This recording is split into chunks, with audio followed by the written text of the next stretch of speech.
What's going on, YouTube? Welcome back to video. And today's video, we are going to be recapping the first day of March Madness and majority of the second day of March Madness. We're also going to take a look at the second round games that will be taking place on Saturday, March 21st and Sunday, March 22nd. Now, as I'm recording, there's still a handful of games that need to conclude on day number 2. Just to keep that in mind, but I'll still kind of, flow with the video, kind of give you all my prediction who I think is going to win those last couple of games, and then we'll take that into consideration when looking at the round of 32 games. All right, so Thursday was the first day, Thursday, March 19th. We had Duke beat Siena 71-65. This was an absolute thriller. I was at school, I was watching this game instead of doing homework, and man, wow. Siena up by over 10 points at halftime. Something that we literally haven't seen in years, right? Only 2 16 seeds beating 1 seeds. And, it's not like Duke was up and they blew the lead to Siena on a hot streak. No, literally Duke, they didn't really have a lead at all until midway to the second half of that second half. Like Duke, they were struggling. Their scores weren't able to do anything. Siena, I guess they got into the game, nothing to lose. They started the game off hot, were up by 11.5, kept it competitive for most of that second half, but then obviously Duke, the veteran team, ended up winning by 6 points. But wow, that was insane. If Siena ended up beating Duke, everyone's bracket would have been busted except for like a couple thousand, except for people who are literally Siena fans. Next up, we had Michigan against Howard. Now, Michigan, another one team that struggled. Now, I know Michigan still ended up winning by 20-plus points, but they didn't cover the spread. They didn't.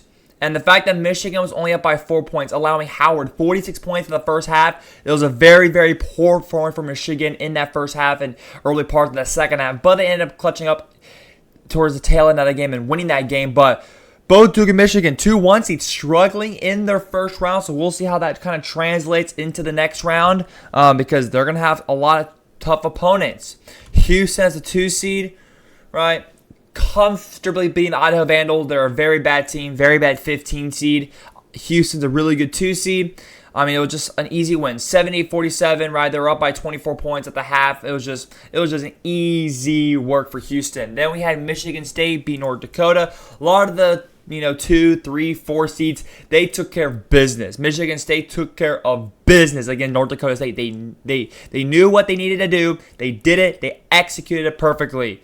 Illinois, as a 3 seed, executed it perfectly, won by 35 points against Penn, an Ivy school who is a very, very bad 14 seed, should have been a 15th or 16th seed. Very, very bad 14 seed. Illinois ended up winning by 30-plus points. Then we had number 3, Gonzaga, winning by 9 over a number 14 ranked Kennesaw State.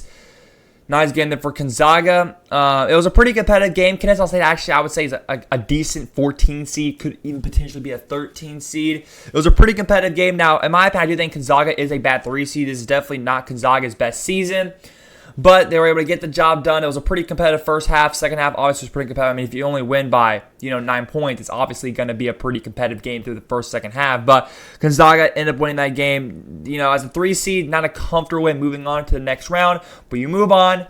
You keep it golden. Then we had Nebraska destroying Troy. As a 4 seed, Nebraska did what they needed to do, win their first ever game in program history in a March Madness tournament in the first round. Arkansas destroying Hawaii. Arkansas, SEC finalists, beating Hawaii. Arkansas, they were the better team heading into this game, and they finished as the better team, destroyed the first half. Second half was a little easier for Arkansas. Then we had High Point. Now this game, wow. A lot of people's bracket got busted in this game, man. Wisconsin losing to High Point. Now, every year, there's always a 12v5 upset. Every year. And people thought it was going to be McNeese versus Vanderbilt because McNeese, they were only down by 3 at halftime, and they only lost by 10 points to Vanderbilt, who made the SEC Finals, right? So everyone thought that could have been a 12v5 upset. No one expected High Point to come out here and win by 1 point, right? They were literally only down by 2 points at halftime. I mean, that's kind of like the whole story of the first day. There was a lot of like the underdog teams who kept it competitive. They were up or within 5 points at halftime. Like, it was crazy. A lot of the top dog teams weren't able to really kind of keep it together for the whole game. Whether they won at the end or not, they weren't able to keep it together all game. And High Point, a team that kept it together in the first half, and they just kept that heat in the second half and ended up winning by 1 point in a thriller. So the number 5 Wisconsin out again in the March Madness bracket pretty early. Louisville beating South Florida, a game that honestly, I didn't really think a lot of people were, Louisville. I mean, dude, everyone I saw was hyping up South Florida like they were this juggernaut team. I mean, people had them not only making the second round, but even the third round. I'm like, I don't know if I haven't been watching basketball that much, but I don't think South Florida's that great of a team. I was like, okay, maybe they can get out of the first round, but they're definitely losing in the next round. But I didn't even have them coming out of the first round of my bracket. I thought Louisville was going to win. They ended up winning by 4 points. I think just Louisville's a better team, in my opinion. Personally, they are a better team, and they're in a better conference, too. VCU beats North Carolina. I had VCU winning. They won in overtime, right? North Carolina, this is not their year. The injuries, the inconsistencies, this was not North Carolina's year. VCU, they're not that great, but they're definitely a more consistent team. I saw a couple of their games before we even got to the March Madness brackets, and the Rams, man, they were a fierce team. They had a lot of good young talent. They came back in that second half to come back and beat North Carolina Tar Heels. They did it. Texas BYU. Now, this was a game that is kind of annoying because no one really thought Texas was going to be in the bracket as a first 14. They come in here and they beat BYU. A lot of people had BYU making it out of the first, second, even the third round. BYU have a lot of good talent. Obviously, you have Bonsta, who's probably going to be a top pick in this upcoming draft. 35 points, 10 rebounds, a double-double from him. He went off for BYU. But Texas, they played good, right? You beat NC State by 2 points in the first 4. You host BYU, a team that everyone thought they were going to make it at least out of the first 2 rounds. But now they're first round exit. Now Texas, we'll see what they do, man. We'll see what I believe they play Gonzaga. So we'll see how that matchup. But Texas, they could be a sleeper team that could potentially make the Sweet 16 this year. Who knows? Texas A&M dominated St. Mary's from the opening tip. Texas A&M did not really look back from the opening tip. They had an early lead, and they just kept that lead. They won by 13 over St. Mary's. A lot of people have St. Mary's winning. I don't know why St. Mary's is not this juggernaut of a team. A&M, while they did struggle in the SEC tournament, they have a lot more talent, in my opinion. They're a well-coached team. They're in a tougher conference.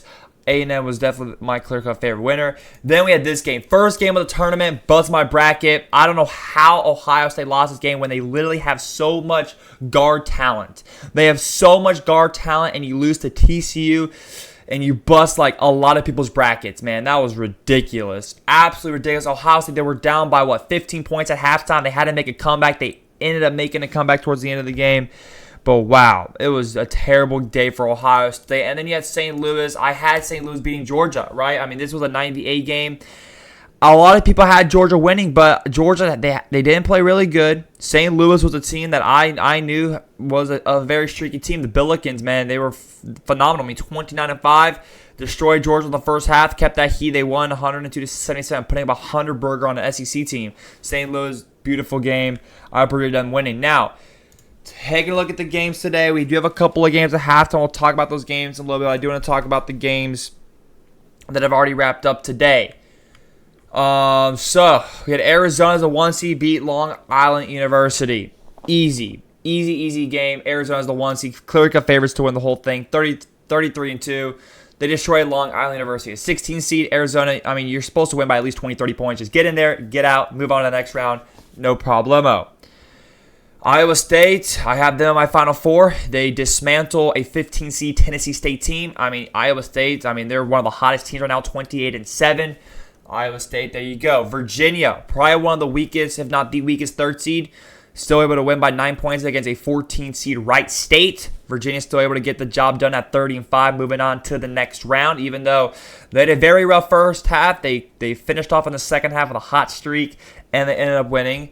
Alabama ends up beating Hofstra by 20 points. A lot of people were like upset alert for this game. Hofstra was a pretty decent team down the stretch as a 13 seed, but Alabama as an SEC team, they're not going to be first round exits. They comfortably win by 20 points, even though that first half was getting a little close there between Hofstra and Alabama. Texas Tech, they dismantle Akron.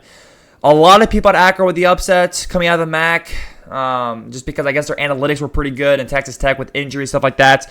There was no way I could have doubted Texas Tech out of the Big 12 with the terrific season they've had over the past couple of years. I just couldn't really go with them to not win the first game. They're probably going to lose in the next round, but Texas Tech winning by 20 points. I mean, it was a pretty competitive first half, but Tech, I knew down the stretch, they're a more talented team in a tougher conference. I knew Tech was going to win that game. Then we have Tennessee beat Miami Ohio. Miami Ohio coming out of the MAC. Yeah, I mean, Tennessee, they're always a team that usually makes it to the Sweet 16, maybe the Elite 8. I knew they weren't going to be first-round exits. This was a pretty good game. A lot of people knew this game was going to be good. Santa Clara played really, really good down the stretch. Kentucky, a team who, out of the SEC, typically does good, right? I mean, it's just Kentucky, Louisville, the Kentucky schools. They're always really good at basketball. And Kentucky ended up winning in overtime in a very thorough game. We knew this was going to be a close game. Two teams who've been red hot, right? Santa Clara with lower expectations. I mean, Kentucky always has decent expectations to at least make the second round, especially the Sweet 16. And so far, they're doing their jobs of being a pretty hot Santa Clara team. 10v7 matchups are also pretty hard to predict, just like 8v9 matchups, because they're just so similar in skill level. And then you had Utah State beat Villanova, another game where a lot of people went with Villanova just because they were the higher seed. But Utah State down the stretch, they played phenomenal. Villanova, not so much on the Big East, but Utah State, they win by 10 points. Yeah, Utah State, they were my pick. They won. In a game where it was pretty competitive in the first half, early parts of the second half, but then Utah State dismantled Villanova bit by bit and winning that game. So now we take a look here at the game that are happening right now. You have Purdue up by 12 over Queens University in that 2v15 matchup. Purdue should be able to push through, win this game. I don't expect them to choke this game at all. I mean, they're up by a dozen. They should be able to kind of keep that strength going. St. John's, they're dismantling Northern Iowa. The 5v12 matchup, I think St. John's will win that pretty easily. UCLA versus UCF. This is a game where it was kind of almost a pick'em, game, but UCLA currently has the pretty comfortable lead there. I did pick UCLA to win. They should be able to win as they're up right now. Here we have this game, Iowa up by 11. I did choose Clemson. That was a very bad mistake on my part. As Iowa up by 11 with about 7.5 minutes to go. I think Iowa will end up winning this game, even though I chose Clemson. Very bad pick on my part. Then coming up, we have Prairie View A&M versus Florida. I think Prairie View A&M is the worst team in the whole tournament now that the first four is over. But now they're going to be taking on Florida, 35.5-point underdogs. We'll see what they can do. California Baptist is going to be taking on Kansas and the 14.5-point underdogs. I think Kansas wins this. I think Florida wins that. UConn Furman, UConn 21.5-point favorite. I think UConn wins that pretty comfortably. And Missouri versus Miami. I did choose Missouri to win that game over Miami, even though they are sitting at 1.5-point underdogs. So the games coming up aren't the greatest, particularly per se, but I mean, we'll see. I mean, the Missouri-Miami game is going to be pretty good. Now, kind of taking a look here of the games. So all the Saturday games are all set. The Sunday games are still to be determined. But if you take a look here, 11:10 in the morning Central Time, St. Louis versus Michigan. Michigan is sitting at 12.5-point favorite. St. Louis, they played really well against Georgia, but I do think Michigan ends up winning this. I think Michigan is just too good of a team. I mean, as a one seed, I don't really see them getting out anything, before the Sweet 16. They'll make the Sweet 16. Whether they make the Elite 8 or not, I don't know, but they should at least make the Sweet 16. They're a good enough team. And I mean, still being 10+ point favorites is a pretty strong strength of yours. I think Michigan wins, even though this will probably be one of the better matchups. Michigan State versus Louisville. This is another matchup. I mean, 3v6 are really, really tough games to predict. They're just like 8v9 matchups in the second round. Michigan State sitting at 4.5-point favorites. I did choose Michigan State to make it past the second round. I do think they'll end up winning. I mean, just Tom Izzo and Michigan State, they always have a good reputation of making the Sweet 16. It's just a matter of them getting past the Sweet 16. That's been a rough for them over the years. But I think Michigan State can at least make it there. Louisville was good, but not great in that first round. Duke versus TCU, a matchup that I did not predict at all. Duke sitting at 11.5-point favorites. I mean, I think Duke ends up winning, even though they had a very tough game against Siena. TCU did play really, really well. TCU wasn't even expected to be Ohio State, but I still think Duke should be able to win there. But the spread definitely went down a lot because of that close game against Siena. I mean, I think Duke was supposed to be at least near 20-point favorites, but because of what happened, I mean, now it's down to 11.5-point favorites. A&M versus Houston. I did choose Houston to win this game. Now, I'm a big A&M fan, so I'm obviously going to be rooting for A&M in this game, but trying to get the best, most perfect bracket. I think Houston wins. They're sitting at 10.5-point favorites, but I am going to be rooting for A&M, though. Texas and Gonzaga. I did not expect Texas to move on to the next round. I did pick Gonzaga to win this matchup and go to the Sweet 16. So, I mean, Gonzaga, that pick is still holding strong, and they can still beat Texas. But I was expecting a Gonzaga-BYU matchup, not a Gonzaga-Texas. I think Texas has a good chance of winning. They played really well their last matchup, but Gonzaga sitting at 6.5-point favorites despite them not being a very strong 3 seed. VCU, Illinois, I did predict this matchup. Illinois sitting 11.5-point favorites. Illinois is a 3 seed. They're just too good of a team. They're a really good 3 seed against VCU, who really only made it in because of North Carolina being so crap. We have Nebraska, Vanderbilt, the 4v5 matchup. Vanderbilt, 1.5-point favorites. I did choose Vanderbilt. I mean, they made the SEC tournament, the finals. Nebraska, a team that really did good in the first round, but I don't know if that's going to necessarily carry on that much. I think Vanderbilt's a better team, in my opinion. I think they're more consistent, more complete. And then we have Arkansas, 11.5-point favorites. I do think they'd be a High Point, very remarkable run, making it to the second round, but I think it stops here against a really, really good Arkansas team who pretty much dismantled a lot of teams in the SEC this year. Then if you take a look at the games on Sunday, now the times are to be determined, but the times are probably going to be the exact same, 11:10 a.m., 1:45 p.m., 4:15 p.m., just so you know. But it's going to be Utah State versus Arizona. Arizona's 11.5-point favorites. Arizona should be able to win that game. They should be able to cover the spread. Kentucky, Iowa State, that should be a pretty good game. 5.5-point spread. Iowa State going to favor that game. I think they should win that game. Tennessee, Virginia. Tennessee's favorite. Virginia's a very weak 3 seed. I think Tennessee should win that game, but Virginia's a 3 seed. Who knows? Tech, Alabama. Alabama 1.5-point favorites. I think Alabama does end up winning this game just because of the injuries to Tech. But they did do pretty good against Akron, so maybe that can, transpose into this. And then obviously we have 4 matchups that are still kind of up in the air, that still need to be determined. But as a whole, that's kind of a recap there from round 1 and kind of taking a look here at round 2 for both Saturday and Sunday. I will make another video. Probably doing my predictions. I will probably end up making my round 2 prediction video. And then obviously I'll end up doing a round 2 recap video, Sweet 16 kind of preview video, and then my Sweet 16 predictions. So we'll probably end up doing like 2 videos per round. My next video will obviously be the round of 32 prediction video. Obviously with the new games, all that fun stuff. All right, guys? Peace.